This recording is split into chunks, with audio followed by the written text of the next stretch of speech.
બિહારમાં સરકારી બાબુને ત્યાં નોટોનો ઢગલો પકડાયો, બંડલ ગણવા મશીન મંગાવવા પડ્યા। બિહારના બેતિયા જિલ્લામાં ડીઈઓ એટલે કે જિલ્લા શિક્ષણ અધિકારીને ત્યાં ચલણી નોટોનો ઢગલો પકડાયો છે। વિજિલન્સની ટીમે ગુરુવારે દરોડા પાડ્યા તો તેમના ઘરેથી મોટા પાયે રોકડ પકડાઈ હતી। આ રકમ એટલી વધારે હતી કે આખું બેડ ભરાઈ ગયું હતું અને નોટોની ગણતરી કરવા માટે મશીન મંગાવવા પડ્યા હતા। અધિકારીની ઓળખ રજનીકાંત પ્રવીણ તરીકે થઈ છે। તેમના ઘરે દરોડાની કાર્યવાહી કરવા ટીમ પહોંચી ત્યારે તેઓ પૂજા કરી રહ્યા હતા।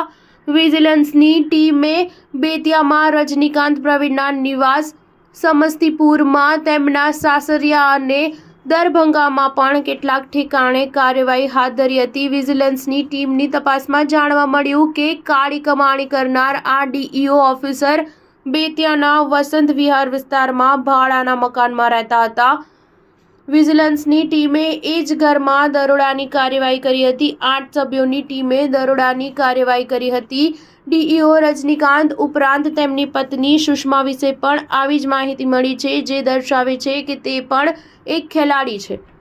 પત્ની સુષ્મા તિરુટ એકેડમી +2 સ્કૂલમાં શિક્ષિકા છે, પરંતુ તેમણે ત્યાંથી શૈક્ષણિક રજા લીધી અને દરભંગામાં એક મોટી ખાનગી શાળા ચલાવે છે।